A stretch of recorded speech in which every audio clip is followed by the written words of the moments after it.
എഴുന്നേറ്റ് നിന്ന് കൈകളടിച്ചുകൊണ്ട്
സ്തുതിക്കട്ടെ. ഹല്ലേലൂയ ഹല്ലേലൂയ ഹല്ലേലൂയ. യേശുവേ നന്ദി.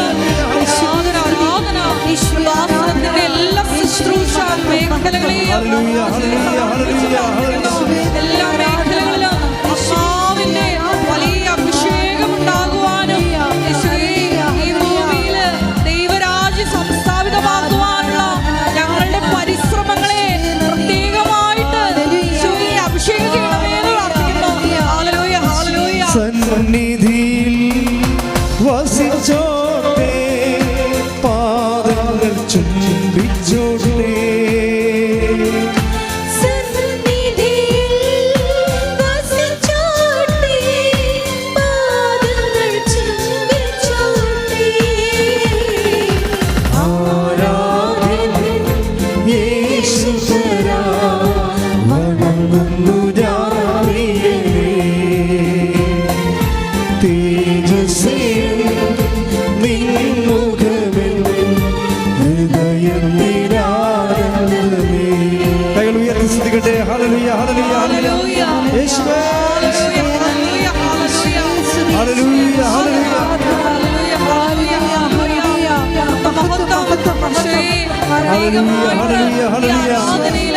ഞങ്ങളുടെ മാതൃരാജ്യത്തെ സമർപ്പിച്ച് പ്രാർത്ഥിക്കുന്നു.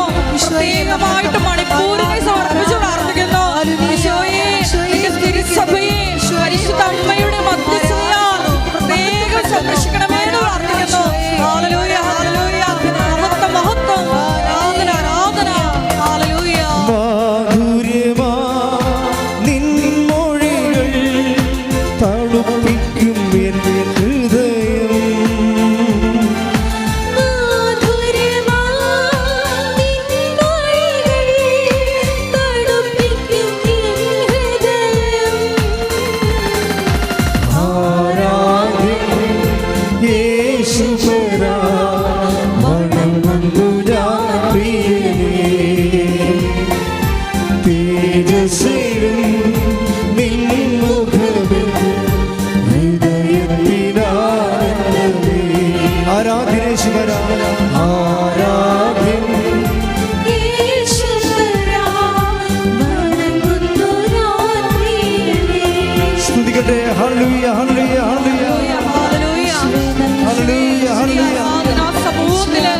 രോഗികളായിട്ടുള്ള മക്കളെ പ്രത്യേകമായിട്ട് നീ നോക്കി കാണണമേ എന്ന് പ്രാർത്ഥിക്കുന്നു. അങ്ങയുടെ ആണിപ്പാർന്ന കരം അവരുടെ മേൽ നീട്ടണമേന്ന് പ്രാർത്ഥിക്കുന്നു. ആ മക്കൾക്ക് സൗഖ്യത്തിന്റെ കൃപ നൽകണമേ എന്ന് പ്രാർത്ഥിക്കുന്നു. ഹല്ലേലൂയ ഹല്ലേലൂയ ഹല്ലേലൂയ ഹല്ലേലൂയ. ജീവിത ദുരന്തങ്ങളിലൂടെ കടന്നു യേശുവേ ഹല്ലേലൂയ. വിദ്യാർത്ഥികളെ സമർപ്പിച്ച് പ്രാർത്ഥിക്കുന്നു. ഞങ്ങളുടെ അങ്ങയുടെ കൃപയാൽ നിങ്ങളെ ഓരോരുത്തരെയും നിറയ്ക്കണമേ എന്ന് പ്രാർത്ഥിക്കുന്നു. ഹല്ലേലൂയ ഹല്ലേലൂയ. മഹത്വം മഹത്വം. ആരാധന ആരാധന. ഹല്ലേലൂയ. യേശുവേ നന്ദി. യേശുവേ ആരാധന.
ദൈവവചനത്തിന്റെ എല്ലാ ശുശ്രൂഷ മേഖലകളെ സമർപ്പിച്ചു പ്രാർത്ഥിക്കുന്നു. എല്ലാ നിർമ്മാണ പ്രവർത്തനങ്ങളെ സമർപ്പിച്ചു പ്രാർത്ഥിക്കുന്നു. മിഷൻ മേഖലകളെ സമർപ്പിച്ചു പ്രാർത്ഥിക്കുന്നു. എല്ലാ മേഖലകളിലും ആത്മാവിന്റെ വലിയ അഭിഷേകം ഉണ്ടാകുവാനുള്ള കൃപയ്ക്ക് വേണ്ടി പ്രാർത്ഥിക്കുന്നു. ഹല്ലേലൂയ, ഹല്ലേലൂയ. മഹത്വം, മഹത്വം. ആരാധന, ആരാധന. ഹല്ലേലൂയ. സന്നിധിയിൽ വസിച്ചോട്ടെ, പാദങ്ങൾ ചുംബിച്ചോട്ടെ.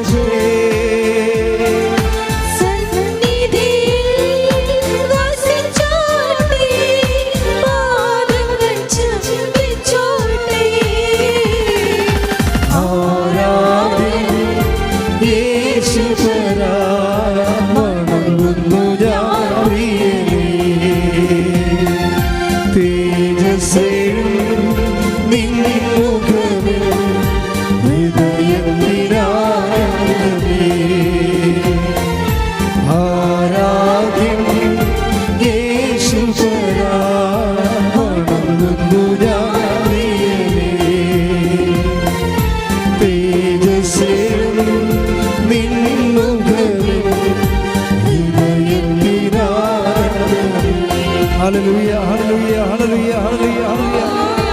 ഈശോയെ ആരാധന, ഈശോയെ മഹത്വം, മഹത്വം. ഹല്ലേലൂയ, ഹല്ലേലൂയ, ഹല്ലേലൂയ.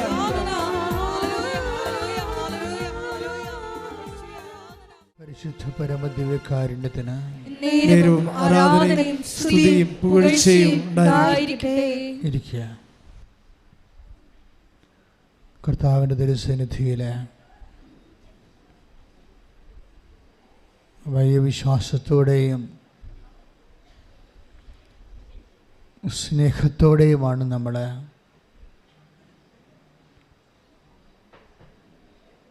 ആരാധനയിലേക്ക് എത്തിച്ചേർന്നിരിക്കുന്നത്.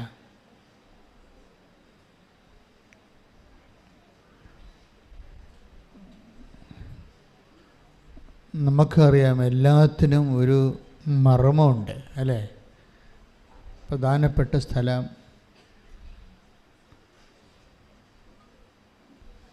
അതുപോലെ തന്നെ ആരാധനയ്ക്കും ദൈവാനുഭവത്തിനുമൊക്കെ ഒരു മർമ്മമുണ്ട്. ഈ മർമ്മം ചിലർക്ക് പെട്ടെന്ന് പിടികിട്ടും. പരിശുദ്ധാത്മാവിൻ്റെ ഒരു വലിയ അഭിഷേകമാണ്. ഈ മർമ്മം പിടികിട്ടിയാൽ കഴിഞ്ഞാൽ പിന്നെ നമുക്കറിയാം, ഒരു അണുവെടുത്താൽ തന്നെയും അല്ലെങ്കിൽ ഒരു കോശമെടുത്താലും എല്ലാത്തിനും ഒരു ന്യൂക്ലിയസും അതുപോലെ കേന്ദ്രബിന്ദുവൊക്കെ ഉണ്ട്. അതാണ് അതിൻ്റെ ഊർജ്ജസ്ഥാനം. ഈ ഉടമ്പടിയായാലും ഉടമ്പടിയുടെ ഊർജ്ജസ്ഥാനമുണ്ട്. ആ ഊർജ്ജസ്ഥാനം വെളിപ്പെട്ട് കിട്ടിയാൽ നമ്മൾ പിന്നെ ഒത്തിരി അലയേണ്ടി വരത്തില്ല. ഞാൻ ഇങ്ങനെ പറയാൻ കാര്യം, കഴിഞ്ഞ ദിവസം ഇവിടെ സുമംഗല എന്ന് പറഞ്ഞൊരു ചേച്ചി സാക്ഷ്യം പറഞ്ഞായിരുന്നു. അപ്പോൾ പത്തനംതിട്ടക്കാരത്തിയാണ്. സുമംഗല ആദ്യ ദിവസം ഇവിടെ വന്ന് മാതാവിനെക്കുറിച്ചൊക്കെ കേട്ട് ഇവിടെയൊക്കെ വന്ന് കണ്ട് എല്ലാമൊക്കെ മനസ്സിലാക്കി ആൾ പോയി. പിറ്റേ ദിവസം ഇവർ വരൂ. ഇവർക്ക് 5-6 പ്രശ്നങ്ങളാണ് ജീവിതത്തിൽ. പിറ്റേ ദിവസം വരുമ്പോഴേ ഇതിൻ്റെ ഊർജ്ജസ്ഥാനം, ഉടമ്പടിയുടെ ഊർജ്ജസ്ഥാനം ദൈവം ഇവർക്ക് പറഞ്ഞു കൊടുത്തു. അപ്പോൾ ഉടനെ ഉടമ്പടിയിൽ ആദ്യം തന്നെ അവരെഴുതി, ആദ്യ നിയോഗത്തിൽ, അമ്മേ എൻ്റെ വിഷയങ്ങളൊക്കെ പോട്ടെ, അമ്മയുടെ പ്രത്യക്ഷീകരണത്തിൻ്റെ സാക്ഷിയായി എന്നെ ഉയർത്തണമേ. Price the Lord. അതാണ് ഊർജ്ജസ്ഥാനം. അവർ ഒരു നോൺ ക്രിസ്ത്യനാണ്, പക്ഷേ ആദ്യ ദിവസം വന്ന് എല്ലാം കണ്ട് മനസ്സിലാക്കി പോയപ്പോൾ പരിശുദ്ധാത്മാവ് ഉടമ്പടിയുടെ ഊർജ്ജസ്ഥാനം പറഞ്ഞു കൊടുത്തു. അതുകൊണ്ടുള്ള ഗുണം എന്താണെന്നറിയോ? ബാക്കി ഇവരുടെ 5 കാര്യങ്ങളും പെട്ടെന്ന് നമ്മളെ കവളാസ് പൊട്ടണ പോലെ പടപടാന്ന് പൊട്ടി മാറുകയും. ഇതറിയാതെ എൻ്റെ IELTS, എൻ്റെ വസ്തു വിൽപ്പന, എൻ്റെ മക്കളുടെ കല്യാണമെന്നും പറഞ്ഞിരുന്ന ഈ ജന്മത്ത് ഈ സാധനം കിട്ടത്തില്ല. എപ്പോഴും നമ്മൾ ശ്രദ്ധിക്കേണ്ട വിഷയമാണിത്. മരമറിയാതെ ഇങ്ങനെ കൊടിയിട്ട ആൾക്കാർ ഇങ്ങനെ നടക്കണ കാണാം. ഇത് ഹോൾ ബൈബിൾ നമ്മളെടുത്താലും അതിൻ്റെ ഊർജ്ജസ്ഥാനം എന്താ? കർത്താവിൻ്റെ പുനരുദ്ധാനമാണ്, ക്രിസ്തുവിൻ്റെ പുനരുദ്ധാനമാണ്. ഇപ്പം നടപടി പുസ്തകത്തിൻ്റെ 1:8 വായിച്ച് സ്തുതിക്കട്ടെ. ഹല്ലേലൂയ, യേശുവേ നന്ദി, ഹല്ലേലൂയ, ഹല്ലേലൂയ, ഹല്ലേലൂയ. അപ്പോസ്തലപ്രവർത്തനങ്ങൾ 1:8. നടപടി പുസ്തകം 1:8. എന്നാൽ പരിശുദ്ധാത്മാവ് നിങ്ങളുടെ മേൽ വന്നു കഴിയുമ്പോൾ, എന്നാൽ പരിശുദ്ധാത്മാവ് നിങ്ങളുടെ മേൽ വന്നു കഴിയുമ്പോൾ നിങ്ങൾ ശക്തി പ്രാപിക്കും. ജെറുസലേമിലും യൂദയാ മുഴുവനിലും സമരിയായിലും ഭൂമിയുടെ അതിർത്തികൾ വരെയും നിങ്ങൾ എനിക്ക് സാക്ഷികളായിരിക്കുകയും ചെയ്യും. അപ്പം അതാണ് ദൈവിക ലക്ഷ്യം. നമ്മൾ ആദ്യമേ പ്രാർത്ഥിക്കേണ്ടത് കർത്താവേ നിൻ്റെ പുനരുത്ഥാനത്തിൻ്റെ സാക്ഷികളായി എന്നെ ഉയർത്തണമെന്നാണ്. ശരിക്കും ഒന്ന് പ്രാർത്ഥിച്ചേ, കർത്താവേ എൻ്റെ ജീവിതത്തിൻ്റെ പ്രതികൂല കാലാവസ്ഥയെ നിന്റെ കരം ഗ്രഹിച്ച് ഞാനീ കടല് നീന്തുന്ന കാലങ്ങളിലെ ഒക്കെയും എൻ്റെ കർത്താവേ നിന്റെ പീഡാനുഭവത്തിൻ്റെയും നിന്റെ തിരുമരണത്തിൻ്റെയും നിന്റെ തിരുഉദ്ധാനത്തിൻ്റെയും സ്വർഗം അംഗീകരിക്കുന്ന സാക്ഷിയായി എന്നെ ഉയർത്തണമേ. ശ്രുതിക്കട്ടെ. ഹല്ലേലൂയ, ഉടമ്പടിയെടുത്തിട്ടുള്ള ഞങ്ങളെല്ലാവരെയും പരിശുദ്ധ അമ്മയുടെ പ്രത്യക്ഷീകരണത്തിന്റെ സാക്ഷികളാക്കി ഉയർത്തണമേ. ഹല്ലേലൂയ, പുനരുത്ഥാനത്തിന്റെ സാക്ഷികളാക്കണമേ.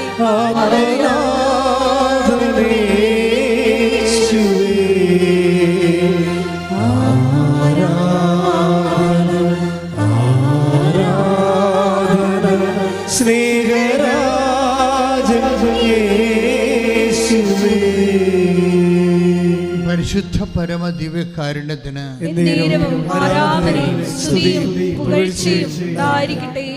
ഈശോയാണെങ്കിൽ ഈ സാക്ഷ്യം കേട്ട് സന്തോഷിക്കുന്ന ഒരാളാണ്. ബൈബിളിലെ നല്ല പ്രസന്നമായ ഭാവം ഈശോയുടേത്. പലപ്പോഴും ഈശോ വളരെ അപൂർവ ഭാവം മാത്രമേ ഈശോ ചിരിക്കത്തുള്ളൂ. ചിരിക്കുന്ന ഈശോയെ നമ്മൾ കാണത്തില്ല ഒരിക്കലും ബൈബിളിൽ. ഈശോ ഒത്തിരി പ്രാവശ്യം ചിരിച്ച് കാണും. പക്ഷേ അപ്പോസ്തലന്മാരുടെ ജീവിതം ഇതൊക്കെ രൂപപ്പെടുത്തിയവൻ്റെ കാലത്ത് രക്തസാക്ഷിത്വത്തിൻ്റെ വഴികളായതുകൊണ്ട് അവർക്ക് ചിരിക്കാൻ സമയം കിട്ടി കാണത്തില്ല.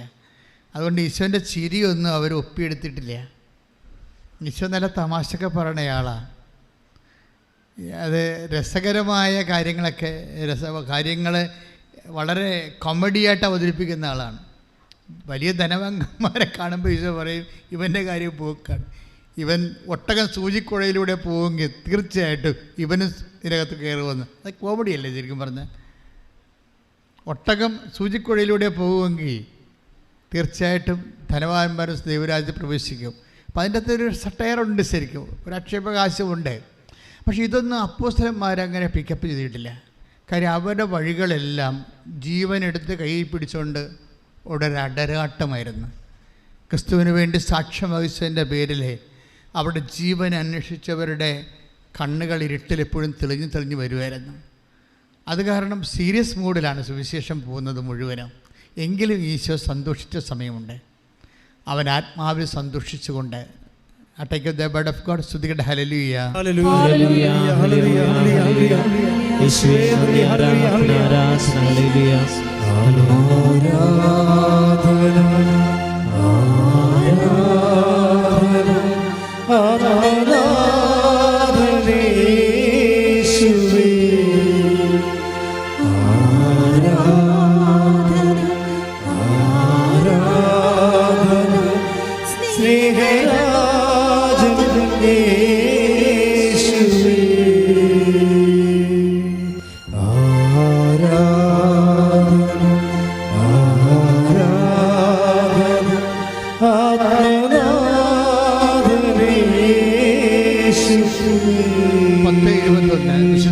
സുവിശേഷം 10:21. ലൂക്ക 10:21. ആ സമയം തന്നെ പരിശുദ്ധാത്മാവിൽ ആനന്ദിച്ച്. Praise the Lord. ഈശോ ആനന്ദിക്കുന്നത് നമ്മുടെ ഈ ചളുവ് തമാശ കേട്ടല്ല, പരിശുദ്ധാത്മാവിലാണ്. വ്യത്യാസമുണ്ട്. പരിശുദ്ധാത്മാവിൽ ആനന്ദിച്ച് അവൻ പറഞ്ഞു, ആ സമയം തന്നെ അവൻ പരിശുദ്ധാത്മാവിൽ ആനന്ദിച്ചു പറഞ്ഞു. ഇനി എന്താ പറഞ്ഞെന്ന് കേട്ടെ. സ്വർഗത്തിന്റെയും ഭൂമിയുടെയും കർത്താവായ പിതാവേ, അവിടുത്തെ ഞാൻ സ്തുതിക്കുന്നു. എന്തെന്നാൽ അങ്ങ് ഇവ ജ്ഞാനികളിൽ നിന്നും ബുദ്ധിമാന്മാരിൽ നിന്നും മറച്ചു വെക്കുകയും ശിശുക്കൾക്ക് വെളിപ്പെടുത്തുകയും ചെയ്തു. അതേ പിതാവേ, അതായിരുന്നു അവിടുത്തെ അഭീഷ്ടം.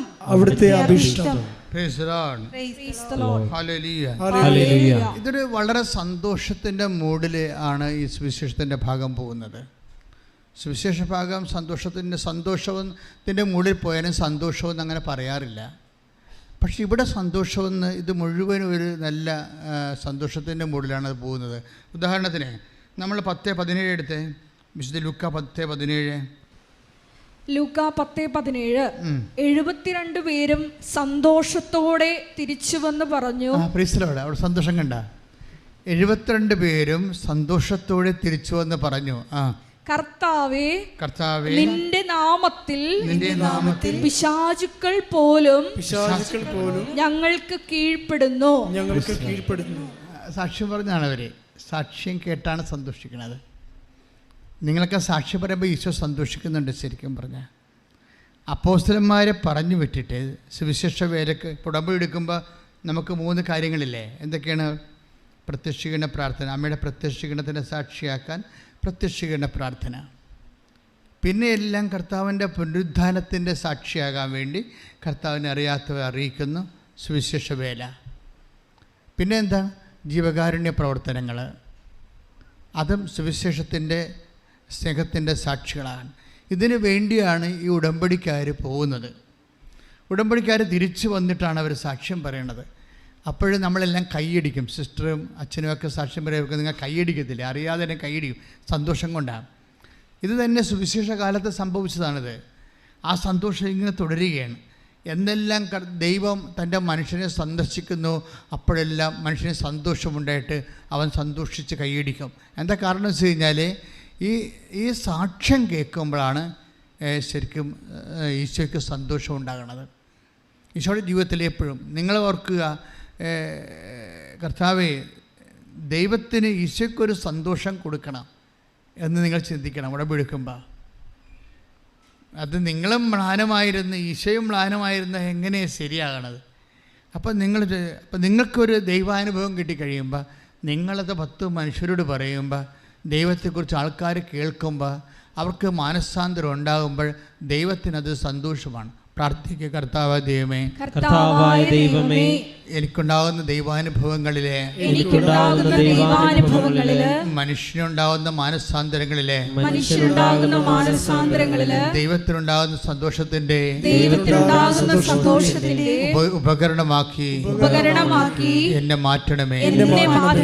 ശ്രദ്ധിക്കട്ടെ.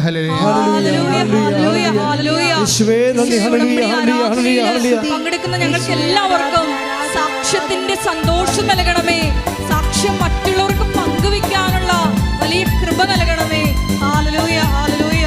മഹത്വം, മഹത്വം. ആരാധന, ആരാധന. ഹല്ലേലൂയ. ആത്മസന്തോഷം കൊണ്ടാടിപ്പാൻ ആത്മസന്തോഷം കൊണ്ടാടിപ്പാൻ നിറയ്ക്കണമേ. ദൈവത്തിന്റെ തേജസ്സിവിടെ പ്രകാശിക്ക വേണം വെളിച്ചമായി. ദൈവത്തിന്റെ തേജസ്സിവിടെ പ്രകാശിക്ക വേണം വെളിച്ചമായി. ആത്മസന്തോഷം കൊണ്ടാടിപ്പാൻ കൊണ്ട് നിറയ്ക്കണമേ. ആത്മസന്തോഷം കൊണ്ടാനന്ദിപ്പാൻ ഈ നാമമാരിക്കൊണ്ട് നിറയ്ക്കണമേ. പരിശുദ്ധ പരമദിവ്യകാരുണ്യത്തിന് ആരാധനയും സ്തുതിയും പുകഴ്ചയും ഉണ്ടായിരിക്കട്ടെ. മക്കളെ, ഇത് വളരെ സിമ്പിളാണ്. പക്ഷെ ഇതിൻ്റെ കറക്റ്റ് കാര്യങ്ങൾ നിങ്ങൾ അറിഞ്ഞാൽ ഇപ്പം തന്നെ ഈശോ തന്നെ ഈ 72 പേരെ വിടുന്നത് എങ്ങനെയാണ്? കൃപാസനത്തിൽ നിന്ന് ഓരോ ദിവസവും നൂറുകണക്കിന് മനുഷ്യർ കർത്താവിൻ്റെ ദൗത്യങ്ങളെ ഏറ്റെടുത്തുകൊണ്ട് ദൈവസ്നേഹത്തോടെ പോവുകയാണ്. ഇപ്പോൾ ഒരു 100 പേര് ഉടമ്പടി ചെയ്യുമ്പോൾ ചിലപ്പോൾ 2 പേര് മാത്രമേ അതിൻ്റെ അകത്ത് അത് കർത്താവിന് വേണ്ടി ചെയ്യുന്നൊരു ജോലിയാണെന്ന് മനസ്സിലാക്കത്തുള്ളൂ. അല്ലാത്തവരൊക്കെ എൻ്റെ മകളെ കെട്ടിക്കണം, അല്ലെങ്കിൽ എൻ്റെ വസ്തു വിൽക്കണം, ആ വിഷയത്തിലാണ് നിങ്ങൾ എല്ലാവരും കൂടുതൽ പ്രാധാന്യം. അതുകൊണ്ടാണ് ഇത് ലാഗ് ചെയ്യാൻ കാരണം. ദൈവത്തിനൊരു പറയും, ഇപ്പോൾ നിങ്ങളെ വസ്തു വിട്ടിട്ട് ദൈവത്തെ എന്ത് കാണിക്കാനാണ്? ഒന്നുമില്ല. അപ്പോൾ നിങ്ങൾ ബുദ്ധി ഉണ്ടെങ്കിൽ ചിന്തിക്കണം, ഇത് ദൈവത്തെ എന്തെങ്കിലും പ്രയോജനമുണ്ടേ? ദൈവം നിങ്ങളെ അനുഗ്രഹിക്കുകയും ചെയ്യണം. നിങ്ങളുടെ വസ്തു വിറ്റിട്ട് ദൈവത്തിന് എന്ത് കാണിക്കുക? നിങ്ങൾക്ക് PR കിട്ടിയിട്ട് ദൈവത്തിന് എന്താ? ഒരു കാര്യമില്ല. അപ്പം തന്നെ ചിന്തിക്കണം, ദൈവത്തിന് പ്രയോജനമുള്ള വ്യക്തികളായിട്ട് മാറണം. ഇതാണ് എൻ്റെ എളുപ്പം. 10 കൊല്ലമൊക്കെ കൊണ്ട് എൻ്റെ മക്കളെ ഞാൻ സത്യമായിട്ട് എൻ്റെ ടൈം ഷോർട്ടറിങ് ഇരിക്കണേ എപ്പോഴാണ്? ഇതിൻ്റെ കറക്റ്റ് ഊർജ്ജസ്ഥാനം അറിയുമ്പോഴാണ്. എന്താണ് ദൈവത്തിന് ഇതുകൊണ്ട് ഞാൻ ഈ ഉടമ്പടി എടുക്കുന്നതിലൂടെ ദൈവത്തിന് എന്താണ് പ്രയോജനം എന്നാണ് നിങ്ങൾ ധ്യാനിക്കേണ്ടത്. അപ്പോൾ തീർച്ചയായിട്ടും നിങ്ങൾക്ക് മനസ്സിലാകും. എന്താ കാര്യം, ഈ വലിയൊരു പ്രോജക്റ്റിന് ഞാനൊക്കെ അച്ഛനായപ്പോൾ ആദ്യമേ തന്നെ മിഷണറിയായി. അതെന്താ വെച്ച് കഴിഞ്ഞാൽ എൻ്റെ മനസ്സ് ഈശോ ആദ്യമേ തന്ന കാര്യം അതാണ്. കർത്താവിനെ അറിയാത്തവരെ അറിയിക്കണം, അറിഞ്ഞവരെ ആഴപ്പെടുത്തണം. എന്താ കാര്യം? പിന്നീട് എന്താ കാര്യമെന്ന് ഈശോനോട് പറഞ്ഞായിരുന്നു. അച്ഛനായി 10-15 കൊല്ലം കഴിഞ്ഞപ്പോഴെന്നോട് പറഞ്ഞു, ഞാനിനി ഒത്തിരി ഇപ്പം ചില പറയേ നല്ല മുതൽ മുടക്കുണ്ട് മകനെ ഇതിൻ്റെ അകത്തുനിന്ന്. ഞാൻ ഒത്തിരി എൻ്റെ നമുക്കറിയാമല്ല, പ്രകൃതിയ ദൈവമായിരിക്കവേ നല്ല സ്റ്റാറ്റസിൽ ജീവിച്ച ആളല്ലേ. നല്ല സ്റ്റാറ്റസ് വിടിഞ്ഞ് പ്രകൃതിയ ദൈവമായിരിക്കവേ ദൈവത്തോടുള്ള സമാനത മൃഗപ്പിടിക്കേണ്ട കാര്യമായി അവൻ പരിഗണിക്കാതെ ദാസനായി. നല്ല ഇൻവെസ്റ്റ്മെൻറ്റാണ്. കുരിശുമരണത്തോളം തന്നെ താഴ്ത്തി. കണ്ടാ, ഇത്രയും മുതൽ മുടക്കുക, ജീവന് തുല്യം മുതൽ മുടക്കാൻ കർത്താവിൻ്റെ വിശുദ്ധമായ രക്തം. അതുകൊണ്ട് തന്നെ ഈ വിഷയത്തിൻ്റെ മേലെ, കർത്താവിൻ്റെ തിരുമരണത്തിൻ്റെ മേലെ, അതിനുവേണ്ടി ആ ഉത്ഥാനത്തിൻ്റെ സാക്ഷികളായി ദൈവത്തിൻ്റെ ഹൃദയത്തിൻ്റെ സന്തോഷമായി മാറാൻ നമുക്കൊരു തീരുമാനമെടുത്താൽ അപ്പോൾ സ്വാഭാവികമായിട്ട് നിങ്ങൾക്ക് അഭിഷേകം വരാൻ തുടങ്ങും. ഈ സ്നേഹത്തിലാണ് ഈ അഭിഷേകം ഇരിക്കുന്നത്. ഞാൻ എപ്പോഴും നിങ്ങൾ പറയും ലൈറ്റ് വെയ്റ്റിംഗ് എന്ന് പറയും. What is light weighting? എന്താണ് ഭാരലഘുത്വം? എന്താണ് ഒരു ഭാരം ലഘുവാകണത്? എങ്ങനെയാണ് ഭാരം ലഘുവാകണത്? എപ്പോഴും അതിൻ്റെ കണ്ടൻറ്റ് അതെപ്പോഴാണ് നമുക്കൊരു ഭാരം ലഘുവായി വരുമ്പോഴാണ് നമുക്ക് ആളിന് അഭിഷേകം കിട്ടിയെന്ന് മനസ്സിലാകണത്. ഒരു ഭാരം ലഘുവായി വരുമ്പോൾ വലിയ ഭാരമുള്ള വിഷയമാണ്, പക്ഷെ അത് വളരെ ലഘുവായിട്ട് അയാൾക്ക് അനുഭവപ്പെട്ടു വരുമ്പോൾ നമുക്കറിയാൻ പറ്റും അഭിഷേകം കിട്ടിയെന്ന്. അപ്പോൾ അതറിയണമെങ്കിലേ മക്കെദോനിയ 2 കൊറിന്ത്യൻസ് 2 കൊറിന്ത്യൻസ് 8-9 വായിച്ചേ. ശ്രുതികട ഹല്ലേലൂയ ഹല്ലേലൂയ ഹല്ലേലൂയ ഹല്ലേലൂയ ഹല്ലേലൂയ. യേശുവേ നന്ദി. ഹല്ലേലൂയ ഹല്ലേലൂയ ഹല്ലേലൂയ. 2 കൊരിന്തോസ് 8:9 നമ്മുടെ കർത്താവായ യേശുക്രിസ്തുവിന്റെ കൃപ നിങ്ങൾക്കറിയാമല്ലോ. എന്താ സബ്ജക്റ്റ്? എന്താ വാട്ട് സബ്ജക്റ്റ് എന്ന് പറഞ്ഞാൽ നമ്മുടെ കർത്താവായ യേശുക്രിസ്തുവിന്റെ കൃപ നിങ്ങൾക്കറിയാമല്ലോ. അവൻ സമ്പന്നനായിരുന്നിട്ടും നിങ്ങളെ പ്രതി ദരിദ്രനായി തന്റെ ദാരിദ്ര്യത്താൽ നിങ്ങൾ സമ്പന്നരാകാൻ വേണ്ടി തന്നെ. ഇതാണ് ഈ ഭാരലഘുത്വം എന്ന് പറയുന്നത്. ഉടമ്പടി സംഭവിക്കുന്ന സംഭവമാണ്. അതിൻ്റെ തത്വം അറിയാം. ഭാരലഘുത്വത്തിൻ്റെ തത്വം അറിയണം. എന്നുവെച്ചാൽ നിങ്ങൾക്കൊരു വിഷയം, ഇപ്പം നിങ്ങൾക്ക് ഇപ്പോൾ വൈഫും ഹസ്ബൻഡോട് അകന്ന് താമസിക്കുമ്പോൾ നിങ്ങൾ അടുക്കുന്നവരെ what you want, you need anointment. അല്ലെങ്കിൽ നിങ്ങൾ ഉത്കണ്ഠപ്പെട്ട് പല വിഷം എടുത്ത് തന്നെയൊക്കെ ചെയ്യും. അതല്ല, മറിച്ച് ഒരു ഹസ്ബൻഡ് വൈഫ് അകന്നിരിക്കുകയും അവരെ അടുക്കുന്നവരെ വാട്ട് യു നീഡ് അനോയിൻമെൻറ്റ്. അതെല്ലാം അങ്ങനെയാണ്. ഇപ്പോൾ ഒരു ജോലി കിട്ടണം, നമുക്ക് ജോലി വേണം, ജോലി കിട്ടിയിട്ട് വേണം നമുക്ക് കല്യാണം കഴിക്കാൻ, ജോലി കിട്ടിയിട്ട് വേണം വീട് വെക്കാൻ. അപ്പോൾ ഇറ്റ് വിൽ ടേക്ക് ടൈം, അതിനൊരു സമയമെടുക്കും. അത് കിട്ടണവരെ വാട്ട് യു നീഡ്, നിങ്ങൾക്ക് എന്താ വേണ്ടത്? അനോയിൻമെൻറ്റാണ് വേണ്ടത്. എന്നുവെച്ചാൽ അഭിഷേകം. അഭിഷേകം എങ്ങനെ ഉണ്ടാകും എന്ന് നിങ്ങൾ അറിയണം. ഇപ്പം തന്നെ ഈശോ എന്താ ചെയ്തത്? ആ ലൈറ്റ് വെയിറ്റിംഗ് കണ്ടില്ലേ? ഇപ്പോൾ 2 കൊരിന്ത്യർ 8:6 1 വായിച്ച് 8:9 വായിച്ച്. നമ്മുടെ കർത്താവായ യേശുക്രിസ്തുവിന്റെ കൃപ. ഒന്ന് പറഞ്ഞേ, നമ്മുടെ കർത്താവായ യേശുക്രിസ്തുവിന്റെ കൃപ നിങ്ങൾക്കറിയാമല്ലോ. അവൻ സമ്പന്നനായിരുന്നിട്ടും നിങ്ങളെ പ്രതി ദരിദ്രനായി. അതായത് ഇതിൻ്റെ വരുന്ന ഒരു വിഷയം വെച്ചാൽ അവൻ സമ്പന്നനായിട്ടും, ദൈവമല്ലേ, അപ്പം സർവ്വസമ്പത്തും അവൻ്റെതാണ്. അവൻ സമ്പന്നനായിട്ടും പിന്നെ എന്താ പറ്റിയത്? നിങ്ങളെ പ്രതി എന്ത് പറ്റി? ദരിദ്രനായി. അല്ലേ? അപ്പം ഈ വലിയ സമ്പന്നനായ ദൈവം ഇങ്ങനെ ചുരുങ്ങി, ഇങ്ങനെ നഗ്നനായി, വിവസ്ത്രനായി, ഇങ്ങനെ ആണിയേൽ അപമാനിക്കപ്പെട്ട് തൂങ്ങിക്കിടക്കുന്ന അവസ്ഥയിലേക്ക് ഇവൻ വന്നത് അതിൻ്റെ അങ്ങനെ വരുന്നതിന് ഈശോയ്ക്ക് ഒരു ഭാരലഘുത്വം ഉണ്ടാക്കിയത്, അത് നിസ്സാരമായിട്ട് ഈശോ ചെയ്തത് എന്തിൻ്റെ കാര്യത്തിലാണ്? നിങ്ങളെ പ്രതി. അല്ലേ? മനസ്സിലായി എന്താ പറഞ്ഞത്? അവൻ സമ്പന്നനായിട്ടും നിങ്ങളെ പ്രതി ദരിദ്രനായി. അവിടെ ആരെ പ്രതിയാണ്? നിങ്ങളെ. ദാറ്റ് മീൻസ് നിങ്ങളോടുള്ള സ്നേഹത്തെ പ്രതി. കൈയിടിച്ച് കർത്താനോട് സ്നേഹത്തെ പ്രതി കുരിശുമരണം വരിച്ച്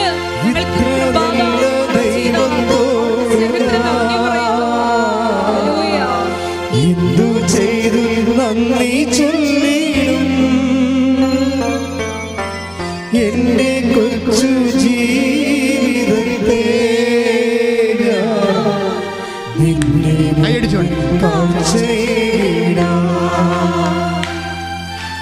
ഇത്ര നല്ല ദൈവത്തോട് എന്തു ചെയ്തു നന്ദി ചൊല്ലിടും എന്റെ കൊച്ചു ജീവിതത്തെ നിന്റെ മുൻപിൽ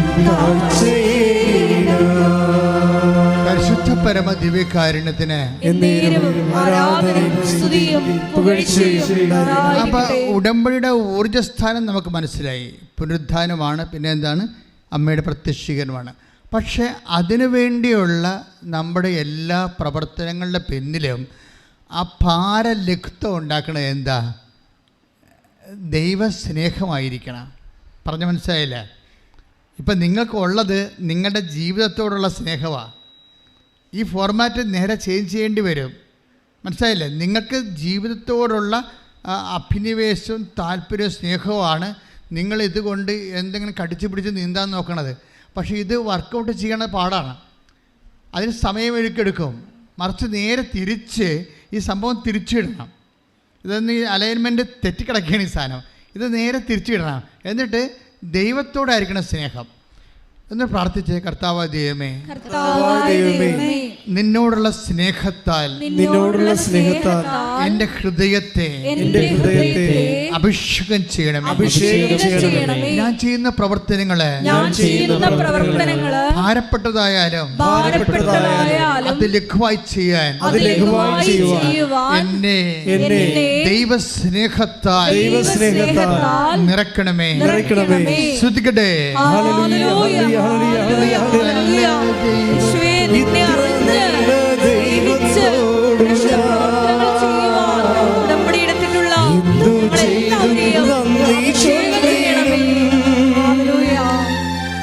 എന്റെ കൊച്ചു ജീവിതത്തെ നിന്നെ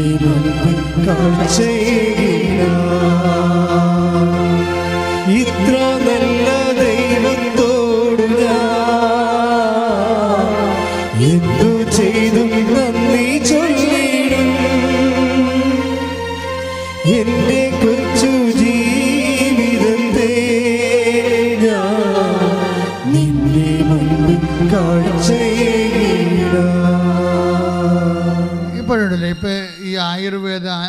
വൈദ്യന്മാരില്ലേ, നമ്മുടെ രാജ്യം ആയുർവേദത്തിൻ്റെ രാജ്യമാണ്.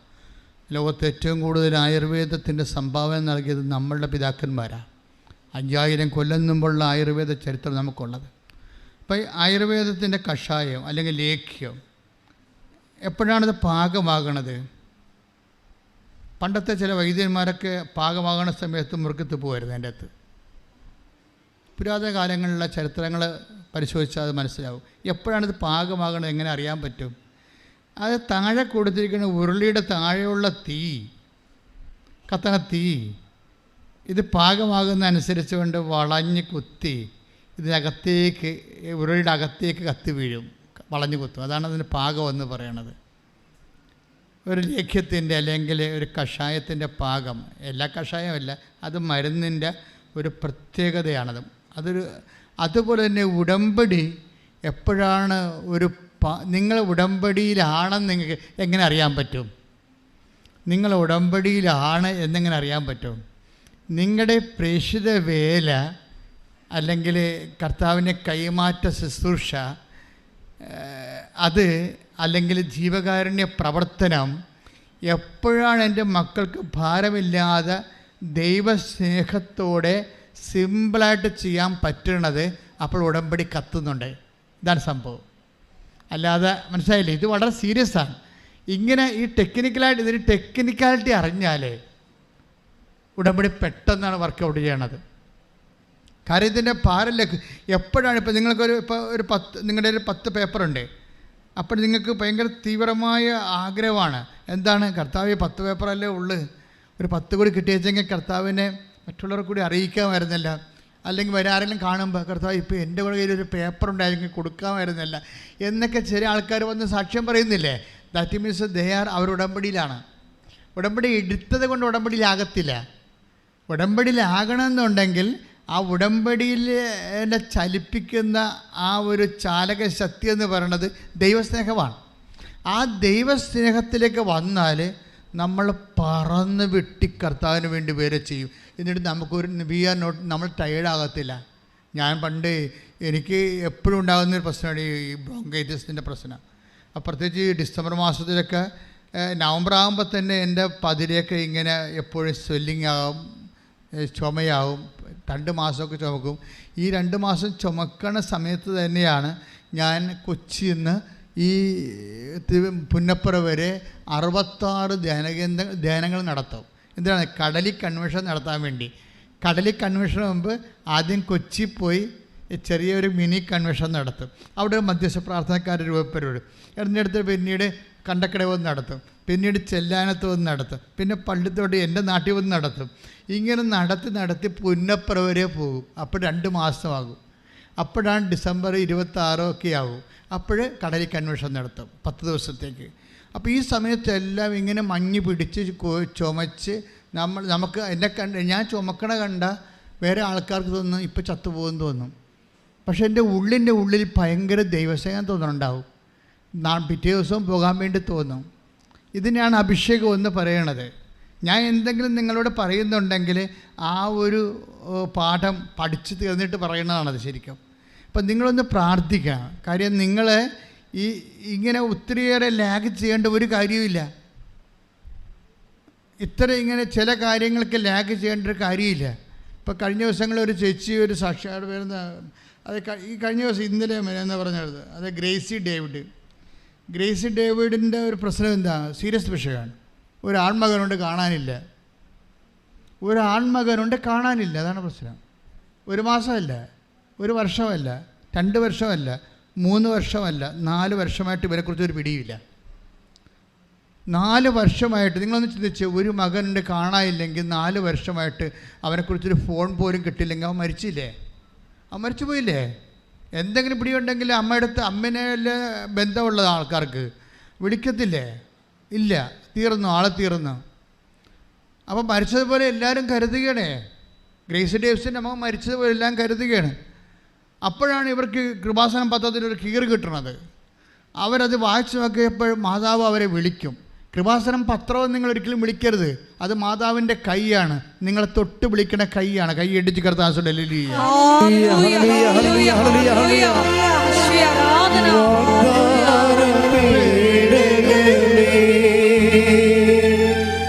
സ്വർഗീയ പൊന്മലരേ, കൃപാസനത്തിൻ്റെ അമ്മേ, പ്രസാദപരമാതാവേ,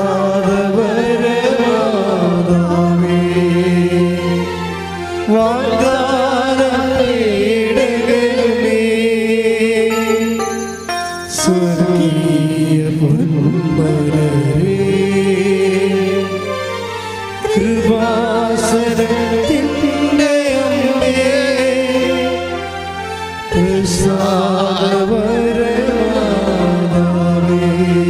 പരിശുദ്ധ പരമദിവ്യകാരുണ്യത്തിന് നേരവും ആരാധനയും സ്തുതിയും പുകഴ്ചയും ഉണ്ടായിരിക്കട്ടെ. അപ്പോൾ അവരിത് കിട്ടിയ ഉടനെ പാഞ്ഞ് ഇവിടെ വന്ന് പെട്ടെന്ന് ഒരു ഉടമ്പടി എടുത്ത്, അവരുടെ പ്രശ്നം ഒന്നേ ഉള്ളൂ, 6 പ്രശ്നമൊന്നും അവർക്കില്ല. എന്താണ്? മരിക്കണമാകുമ്പോൾ മകനെ കാണണം, അത്രേ പ്രശ്നമുള്ളൂ. അവരമ്മയോട് പറഞ്ഞു, അമ്മേ ഞാൻ മരിക്കണമാകുമ്പോൾ എൻ്റെ മകനെ കാണണം അമ്മേ എന്ന് പറഞ്ഞിട്ട് അത്രയും പറഞ്ഞിട്ട് പോവുകയാണ്.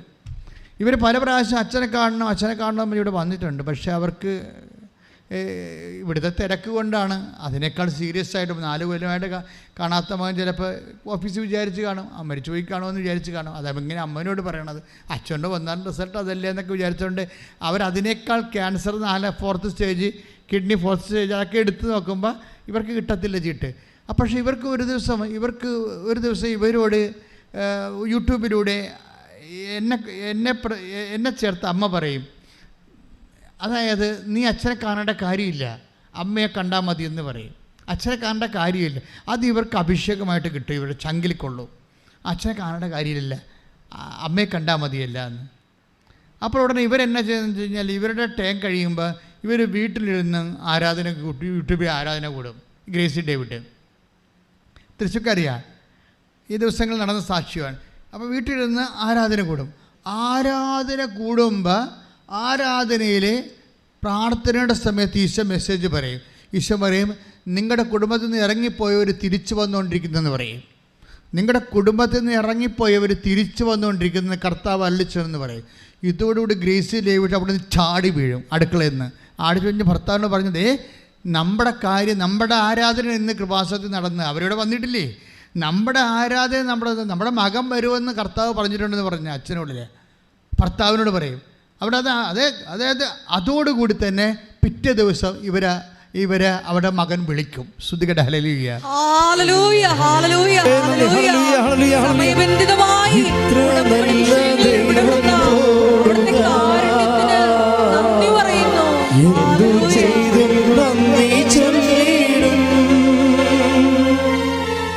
എന്റെ കൊച്ചു ജീവിതത്തെ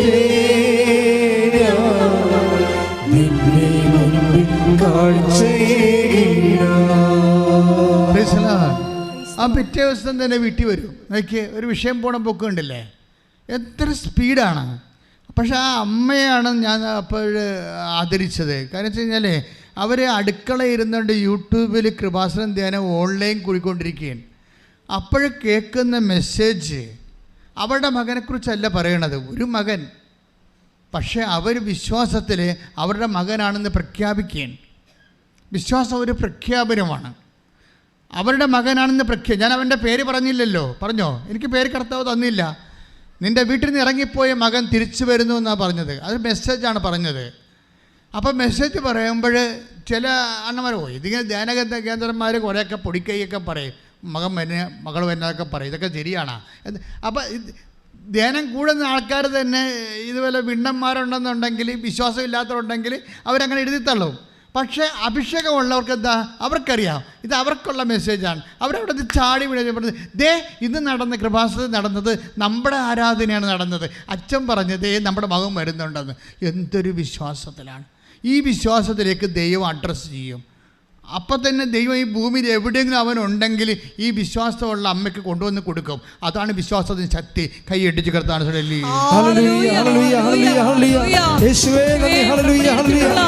എല്ലാവരുടെയും വിശ്വാസം വർദ്ധിപ്പിക്കണമേ, ദൈവ സ്നേഹം വർദ്ധിപ്പിക്കണമേ. വെള്ളത്തിനോളങ്ങൾ എന്നെ തകർക്കുവാൻ സാധ്യമല്ല. വെള്ളത്തിനോളങ്ങൾ എന്നെ അഗ്നിയിലിറങ്ങി വെള്ളത്തിൽ നടന്ന് കൂടെ വരുവാൻ യേശുവുണ്ട്. അഗ്നിയിലിറങ്ങി വെള്ളത്തിൽ നടന്ന് കൂടെ വരുവാൻ യേശുവുണ്ട്. കാണുന്നു ഞാൻ വിശ്വാസം എൻ മുൻപിൽ ചെങ്കടൽ രണ്ടാകുന്നു. കാണുന്നു ഞാൻ വിശ്വാസം എൻ മുൻപിൽ ചെങ്കടൽ രണ്ടാകുന്നു. കാണാത്ത കാര്യങ്ങൾ കൺമുൻപിലെന്നവോ വിശ്വസിച്ചിരുന്നു എൻ കർത്താവേ. കാണാത്ത കാര്യങ്ങൾ കൺമുൻപിലെന്നവോ വിശ്വസിച്ചിരുന്നു എൻ കർത്താവേ. അപ്പോൾ ഈ ഒരു വിശ്വാസം കണ്ടില്ലേ, ഗ്രേസി ഡേവിഡിൻ്റെ വിശ്വാസം കണ്ടല്ലേ? ഈ വിശ്വാസം തന്നെ ചില സമയത്ത് ഇപ്പോൾ ഗ്രേസി ഡേവിഡ് ഇത്രയും വിശ്വസിച്ച് മകനെ കിട്ടിയെന്ന് വിചാരിച്ചല്ല, മകനെ കിട്ടിയല്ലോ. എങ്കിലും വിശ്വാസം അപകട മേഖലയിലാണ്. ഒരിക്കലും നമുക്ക് വിശ്വാസം കിട്ടിയെന്ന് പറഞ്ഞാൽ, കഴിഞ്ഞ പ്രാവശ്യം എങ്ങനെ ധ്യാനം അവസാനിച്ചത്? ഒരിക്കൽ പ്രകാശം ലഭിച്ചവർ വീണുപോയാൽ, അല്ലേ? നമ്മൾ ഹെബ്രായർ 4:6 വായിച്ച് ശ്രുതികട്ടെ. ഹല്ലേലൂയ, ഹല്ലേലൂയ, ഹല്ലേലൂയ, ഹല്ലേലൂയ, ഹല്ലേലൂയ, ഹല്ലേലൂയ. യേശുവേ നന്ദി. ഹല്ലേലൂയ, ഹല്ലേലൂയ, ഹല്ലേലൂയ, ഹല്ലേലൂയ, ഹല്ലേലൂയ, ഹല്ലേലൂയ. യേശുവേ നന്ദി, യേശുവേ ആരാധന. 6:4 ശ്രുതികട്ടെ. ഹല്ലേലൂയ, ഹല്ലേലൂയ, ഹല്ലേലൂയ, ഹല്ലേലൂയ.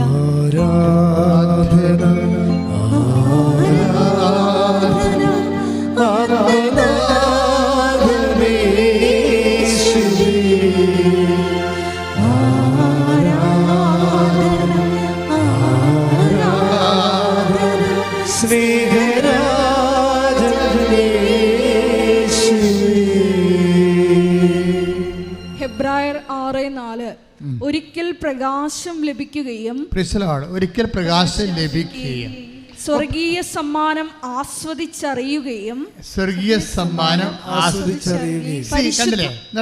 കണ്ടില്ലേ? ഇത് അതായത് ഇപ്പം ഗ്രേസി ഡേവിഡിൻ്റെ വിഷയം എന്താണ്? ഒരിക്കൽ പ്രകാശം ലഭിക്കുകയും പറഞ്ഞേ, ഒരിക്കൽ പ്രകാശം ലഭിക്കുകയും അല്ലെങ്കിൽ ഒരിക്കൽ വിശ്വാസം ലഭിക്കുകയും സ്വർഗീയ സമ്മാനം ആസ്വദിച്ചറിയുകയും ചെയ്തവരെ. എന്തെന്നാണ് ദൈവം ഇപ്പം അവളുടെ പ്രാർത്ഥനയ്ക്ക് ഉത്തരം കിട്ടില്ല, മകനെ കൊണ്ടുവന്ന് പിറ്റേ ദിവസം കൊടുത്തില്ലേ? 72 മണിക്കൂറിനുള്ള സംഭവം എല്ലാം ക്ലിയർ ആയില്ലേ? അപ്പം അങ്ങനെ ഒരിക്കൽ പ്രകാശം ലഭിച്ച് വിശ്വാസം ലഭിച്ച് നമ്മുടെ വിശ്വാസത്തിൻ്റെ പ്രാർത്ഥനയ്ക്ക് ഉത്തരം ലഭിച്ചാൽ പിന്നെ അവർ ശ്രദ്ധിക്കേണ്ട കുറേ കാര്യങ്ങളുണ്ട്. എന്താണ് സാക്ഷ്യം പറഞ്ഞൊരു പ്രത്യേകം ശ്രദ്ധിക്കണം. വായിച്ചോളൂ. ഒരിക്കൽ പ്രകാശം ലഭിക്കുകയും സ്വർഗീയ സമ്മാനം ആസ്വദിച്ചറിയുകയും ചെയ്തവരെ വീണു പോവുകയാണെങ്കിൽ അവരെ അനുതാപത്തിലേക്ക് പുനരാനയിക്കുക അസാധ്യമാണ്. ഇതാണ് ഉടമ്പടി ശ്രദ്ധിക്കേണ്ട കാര്യം. നിങ്ങൾക്കൊരിക്കൽ സാക്ഷ്യം ലഭിച്ച് വിശ്വാസത്തിൻ്റെ വഴികളിൽ നിങ്ങൾ വന്നാൽ പിന്നെ എന്താണ്? നിങ്ങളത് സംരക്ഷിക്കാൻ ബാധ്യസ്ഥയാണ് ആ വിശ്വാസ നിലവാരം. അല്ലാതെ ഇനി ഒരു വിഷയം ഉണ്ടാകട്ടെ, അപ്പം ഞാൻ വീണ്ടും ഉടമ്പടി എടുത്ത് കാര്യം കണ്ടോളാമെന്ന് വിചാരിച്ചുകൊണ്ട് നിങ്ങൾ നിങ്ങളുടെ വഴികളിൽ പോയാൽ പ്രശ്നമാണ്. എന്താണ്? ഒരിക്കൽ പ്രകാശം ലഭിക്കുകയും സ്വർഗീയ സമ്മാനം ആസ്വദിച്ചറിയുകയും ചെയ്തവരെ വിശ്വാസത്തിൽ നിന്ന് വീണു പോയാൽ അവരെ അനുതാപത്തിലേക്ക് നയിക്കുക അസാധ്യം. പിന്നീട് അവർക്ക് കിട്ടത്തില്ലെന്ന്. അത് ഭയങ്കര സീരിയസ് വിഷയമാണ്. അതായത് ഒരിക്കൽ നിങ്ങൾ ദൈവമാണ് തൊട്ടിരിക്കണം, അല്ലാതെ നിങ്ങളുടെ പഞ്ചായത്ത് പഞ്ചായത്ത് പ്രസിഡൻ്റ് അല്ലാതെ തൊട്ടത്. അപ്പം ദൈവം നിങ്ങളെ തൊട്ടിട്ട് നിങ്ങൾക്ക് ആ തൊട്ട അനുഭവം കിട്ടിയിട്ട് വീണ്ടും നിങ്ങൾ പാപികളായിട്ട് പഴയ ലോകത്താന്മാരായിട്ട് പോയിട്ട് പിന്നീടൊരു വിഷയം ഉണ്ടാകുമ്പോൾ പിന്നെ ദൈവത്തിൻ്റെ വന്ന് അനുഗ്രഹം അടിച്ചു മാറ്റാമെന്ന് വിചാരിച്ചാൽ നടക്കത്തില്ലെന്ന് തന്നെ വന്ന് മാത്രമല്ല, നിങ്ങളുടെ കാര്യത്തിൽ ഇതിനെക്കുറിച്ചൊക്കെ പത്രോസ് പറയണത് അതിനേക്കാൾ ഗതികെട്ട വാക്കാണ്. ശ്രുതികട എടുത്തുതരാം. ശ്രുതികട. ഹല്ലേലൂയ, ഹല്ലേലൂയ, ഹല്ലേലൂയ, ഹല്ലേലൂയ, ഹല്ലേലൂയ, ഹല്ലേലൂയ, ഹല്ലേലൂയ. യേശുവേ നന്ദി. ഹല്ലേലൂയ, ഹല്ലേലൂയ, ഹല്ലേലൂയ, ഹല്ലേലൂയ, ഹല്ലേലൂയ.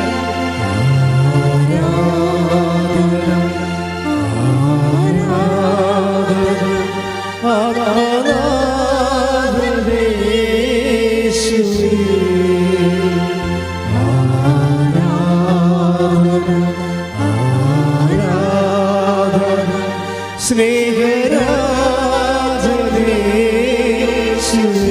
കരങ്ങൾ വീശി പാടാം.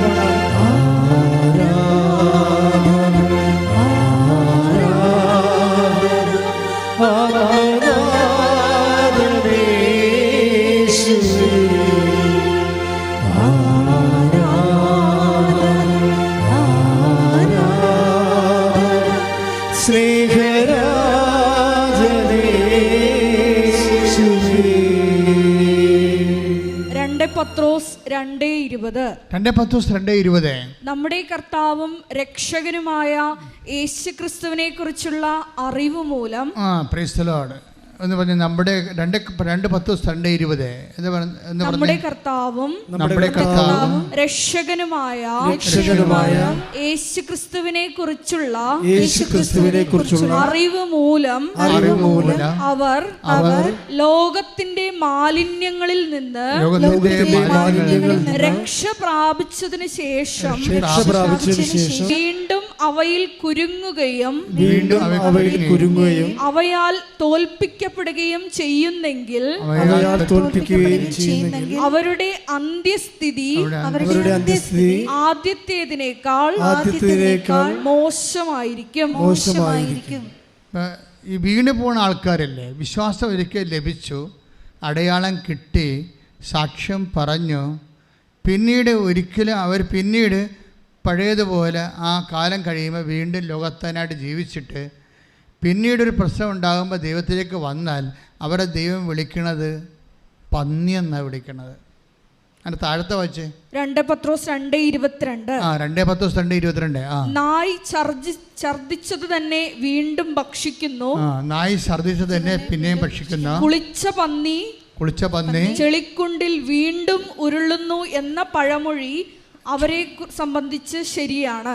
എന്താ പ്രശ്നം വെച്ച് കഴിഞ്ഞാൽ നിങ്ങൾ എപ്പോഴും സാധിക്കും ഒരിക്കലും ഇപ്പം ഗ്രേസി ഡേവിഡ് അവർക്ക് വിശ്വാസം കണ്ടവരല്ലേ, അവരുടെ ദിവ്യകുർബാനയിൽ നിന്ന് ഈശോ പറഞ്ഞ് അവരുടെ മകൻ വരുന്നുണ്ടെന്ന് അവരത് വിശ്വസിച്ചു, മകൻ വരികയും ചെയ്തു പിറ്റേ ദിവസം. ഇനി ഗ്രേസി ഡേവിഡ് വീണ് പോയാൽ അവളെ നായെന്ന് പട്ടിയെന്ന് അല്ലെ പന്നിയെന്ന് വിളിക്കത്തുള്ളൂ ദൈവം. എന്താണ്? നായ ഛർദ്ദിച്ചത് തന്നെ പിന്നെയും തിന്നുന്നു. വീണ്ടും അതായത് ദൈവാനുഗ്രഹം കിട്ടിയിട്ട് പിന്നീട് നമ്മളുടെ താല്പര്യത്തിനനുസരിച്ച് പിന്നെ ചതിയോ വഞ്ചനയോ സെക്സോ മോശമായിട്ടുള്ള ജീവിതമോ മദ്യമോ ഇങ്ങനെയൊക്കെ പലതരത്തിലുള്ള ഏഷണിയോ പരദൂഷണമോ പകയോ വിദ്വേഷമോ ചതിയോ അഹങ്കാരമോ ഇങ്ങനെ ലോകത്താനായിട്ട് പോയി കഴിഞ്ഞാൽ പിന്നെ എന്താ പറയുക, പിന്നീട് അവരെ തിരിച്ച് കൃപയിലേക്ക് കൊണ്ടുവരിക അസാധ്യമാണ്. പിന്നീട് അത് തിരിച്ചു തരത്തില്ല. കാര്യം എന്താണ്? നിങ്ങൾ ദൈവത്തിനെതിരായിട്ടാണ്. ദൈവത്തിൻ്റെ കൃപ നേരെ കണ്ടിട്ട് പോലും നിങ്ങളുടെ മറ്റൊരു ജീവിതം, അതിനെ നിങ്ങൾക്ക് ആസ്വാദ്യം തോന്നിയ ഒരു ജീവിതം കണ്ടപ്പോൾ ദൈവത്തെ മാറ്റിയിട്ട് നിങ്ങളത് സ്വീകരിച്ച് ദൈവത്തോട് അവിശ്വസ്തത കാണിച്ചതാണ്. നിങ്ങൾക്കറിയാമല്ലോ, അഭിഷേകം നഷ്ടപ്പെടുന്നതിൻ്റെ പ്രധാനപ്പെട്ട കാരണം നമുക്ക് സ്നേഹവും വിശ്വസ്തതയുമാണ്. ഇതിൻ്റെ അകത്ത് ശ്രദ്ധിക്കേണ്ട 2 പോയിൻറ്റുകൾ. സ്നേഹം, അതായത് നിങ്ങൾക്ക് ദൈവത്തിനോട് സ്നേഹം കൂടിക്കൂടി വരികയാണെങ്കിൽ അഭിഷേകം കിട്ടി എന്ത് ഭാരമുള്ള സംഭവമാണെങ്കിലും നമുക്ക് എടുക്കാനുള്ള അഭിഷേകം ഉണ്ടായിക്കൊണ്ടിരിക്കും ദൈവത്തോടുള്ള. ഇപ്പം നിങ്ങൾക്ക് മക്കളില്ലെന്ന് വിചാരിച്ചോ, അപ്പോൾ നിങ്ങളുടെ കൂട്ടുകാരത്തിക്ക് മക്കളുണ്ട്, അനിയത്തിക്ക് മക്കളുണ്ട്, ചേട്ടത്തിക്ക് മക്കളുണ്ട്.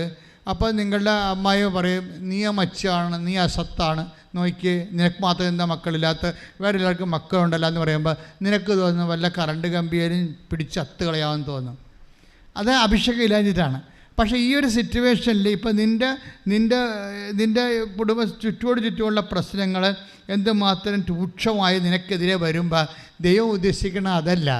അതിനൊപ്പം തന്നെ ഈ താമര അല്ലെങ്കിൽ ആമ്പല് അത് പെരുവെള്ളം വർഷകാലം വരുമ്പോൾ എന്ത് ചെയ്യും? ചീഞ്ഞു പോവുമോ? ഇല്ല. ആ വെള്ളത്തിൻ്റെ മുകളിൽ വരും ആ സംഭവം ഇല്ലേ? അത് തണ്ട് നീട്ടി എൻ്റെ താമര വെള്ളത്തിൻ്റെ പ്രളയം വന്നാലും വെള്ളത്തിൻ്റെ മുകളിൽ വരും. എൻ്റെ ദൈവവേദന ഇതുപോലെ നിനക്ക് ചുറ്റും ക്ലേശങ്ങൾ പെരുകുമ്പോൾ ദൈവസ്നേഹം നീ സ്വീകരിച്ച് ദൈവത്തെ മാത്രം സ്നേഹിച്ച് മറ്റുള്ളവരാരും സ്നേഹിക്കാൻ യോഗ്യരല്ലെന്ന് മനസ്സിലാക്കി സ്നേഹിച്ചാൽ ഇത് തന്നെയാണ് ഫലമെന്ന് മനസ്സിലാക്കി ദൈവത്തിൽ നിൻ്റെ ജീവിതം കൊണ്ട് തന്നെ നീ സ്നേഹിച്ച് ജീവിതം നീ അവലംബമാക്കി ദൈവത്തിൽ ആശ്രയം വെച്ചുകൊണ്ട് നീ സങ്കടങ്ങളുടെയും പ്രളയത്തിൻ്റെയും മുകളിലേക്ക് വരാൻ വേണ്ടി നീ അഭിഷേകത്തിനായി സ്തുതിക്കട്ടെ. ഹല്ലേലൂയ.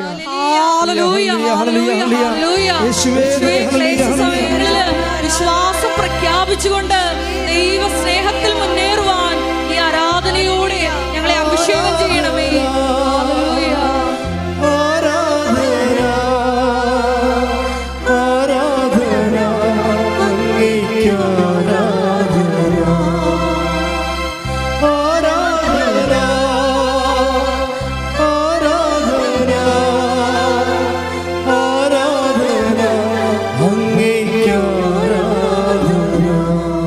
പരിശുദ്ധ പരമദിവ്യകാരുണ്യത്തിന് എന്നേരവും ആരാധനയും സ്തുതിയും പുകഴ്ചയും ഉണ്ടായിരിക്കട്ടെ. ഇങ്ങനെ കൊടിയ ക്ലേശങ്ങളിലെ ദൈവസ്നേഹം നിറച്ച് ദൈവത്തിന് വേണ്ടി എനിക്ക് എൻ്റെ മക്കളെ ഈ ഉടമ്പടിയുടെ ഏറ്റവും വലിയ വിജയം എന്ന് പറയണത് നമുക്കറിയാമല്ലോ. അതായത് നിത്യജീവൻ വരെ പ്രാപിക്കാൻ പറ്റിയ ഇന്ധനം ഇതിനകത്തുണ്ട്. ഇപ്പോൾ ഒരുത്തൻ വന്ന് ഈശോനോട് ചോദിച്ചില്ലേ, നിത്യജീവൻ പ്രാപിക്കാൻ ഞാൻ എന്ത് ചെയ്യണം? അപ്പോൾ അയാൾക്ക് ബോധമുണ്ട്, ചൊല്ലിയിട്ട് കാര്യമില്ലെന്നറിയാം. എന്ത് പ്രാർത്ഥന ചൊല്ലണമെന്നല്ല ചോദിച്ചത്. Take the word of God. ശ്രദ്ധിക്കട്ടെ. ഹല്ലേലൂയ. മത്തായി 19:16. മത്തായി 19:16. ഒരാൾ അവനെ സമീപിച്ച് ചോദിച്ചു, പറഞ്ഞ ഒരാൾ അവനെ സമീപിച്ച് ചോദിച്ചു, ഗുരു നിത്യജീവൻ പ്രാപിക്കാൻ ഞാൻ എന്ത് നന്മയാണ് പ്രവർത്തിക്കേണ്ടത്? അപ്പം അങ്ങക്ക് ഒരു ക്ലൂ ഉണ്ടല്ലേ, ഒരു ക്ലൂ ഉണ്ട്. എന്താണ് കാര്യം? എന്ത് പ്രാർത്ഥന ചൊല്ലണമെന്നല്ല അവൾ ചോദിച്ചത്. നിത്യജീവൻ പ്രാപിക്കാൻ ഞാൻ എന്ത് പ്രാർത്ഥന ചൊല്ലണമെന്നല്ല ചോദിച്ചത്, എന്ത് സൽപ്രവർത്തികൾ ചെയ്യണമെന്നാണ് ചോദിക്കണത്. അപ്പോൾ ഇതിനകത്ത് നിത്യജീവൻ എന്ന് പറയുന്ന ഒരു ദൈവത്തിന് നമുക്ക് തരാൻ പറ്റുന്ന ഏറ്റവും വലിയ പ്രോമിസ് പോലും നമുക്ക് ലഭിക്കണത് ചൊല്ലിയിട്ടല്ല കിട്ടണത്, പിന്നെ എന്താണ്, ചെയ്തിട്ടാണ് കിട്ടണത്. അങ്ങനെയാണെങ്കിൽ ഉടമ്പടിയുടെ അതിനകത്തുള്ള ഫോർമുലയിലുള്ള സൽപ്രവൃത്തികളായാലും കാരുണ്യപ്രവൃത്തികളായാലും സുവിശേഷ പ്രവർത്തനങ്ങളായാലും ഇത് ചെയ്യുന്നതിലൂടെ നിനക്ക് ലഭിക്കുന്ന അഭിഷേകം എന്ന് പറയണത് അത് ഏത് ക്ലേശകാലത്തും ഏത് ക്ലേശം, നിൻ്റെ വീട്ടിൽ പട്ടിണിയും ദാരിദ്ര്യമാണെന്ന് തന്നെ വിചാരിച്ചോ. അപ്പോൾ നിങ്ങൾ ചോദിക്കുക, പിന്നെ ദാരിദ്ര്യം കൊണ്ട് കിറുനാറിയിട്ട് പാടില്ല, പിന്നെയാണ് നാട്ടുകാരെ സഹായിക്കാൻ നടക്കുന്നത്. പക്ഷേ എന്തായാലും സഹായിക്കുന്നതാണ് അഭിഷേകം എന്ന് പറയണത്. മനസ്സിലായ? നിനക്ക് ഇല്ല, ഉള്ളതിൽ നിന്ന് സഹായിക്കുമ്പോൾ ഉള്ളിൻ്റെ ഉള്ളിൽ സന്തോഷം തോന്നുന്നതിനാണ് അഭിഷേകം എന്ന് പറയണത്. അതിനാണ് പരിശുദ്ധാത്മാവ് എന്ന് പറയണത്. Take the word of God. 2 Corinthians 8:2. ശ്രദ്ധിക്കട്ടെ. ഹല്ലേലൂയ. യേശുവേ നന്ദി. ഹല്ലേലൂയ ഹല്ലേലൂയ ഹല്ലേലൂയ ഹല്ലേലൂയ. യേശുവേ സ്തുതി. ഹല്ലേലൂയ. 2 Corinthians 8:2.